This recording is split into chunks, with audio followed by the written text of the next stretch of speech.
Inaanyayahan ko ang lahat na tumayo at ibigay ang ating mga sarili sa ating tagapaglikha at sabay-sabay nating ipanalangin ang ating kagawaran ng kagalingan at pagpapaunlad panlipunan.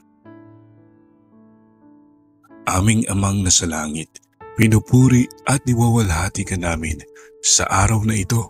Maraming salamat po sa panibagong araw, sa panibagong lakas, at sa pribilehiyong kami ay makapagsilbi, hindi lamang sa aming bayan, kundi sa iyong banal na layunin.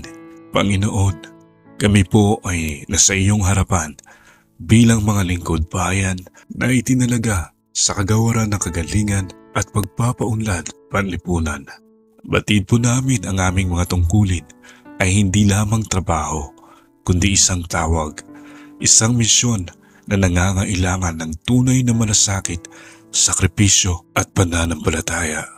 Sa bawat araw na kami lumalabas ng aming mga tahanan upang makiharap sa iba't ibang hamon ng lipunan, sa mga nahihirapan sa buhay, sa mga batang lansangan, sa mga senior citizen, sa mga nawala ng tahanan, sa mga inabuso at sa mga nawala ng pag-asa.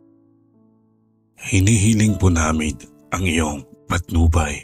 Patuloy mo po kaming bigyan ng mga pusong handang umunawa, mga tengang handang makinig, at mga kamay na may lakas at handang tumulong ng walang pag-aalinlangan.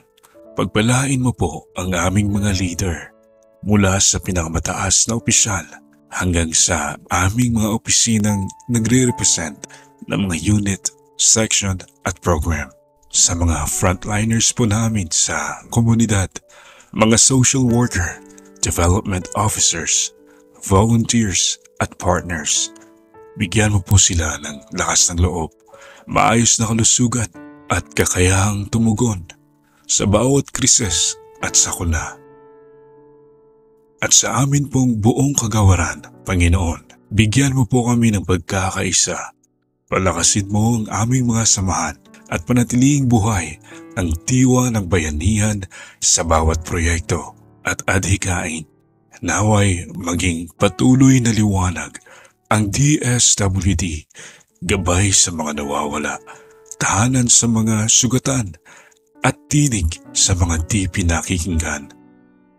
Ang lahat ng ito ay itinataas namin sa iyong dakilang pangalan, sa ngalan ni Jesucristo na aming Panginoon at tagapagligtas.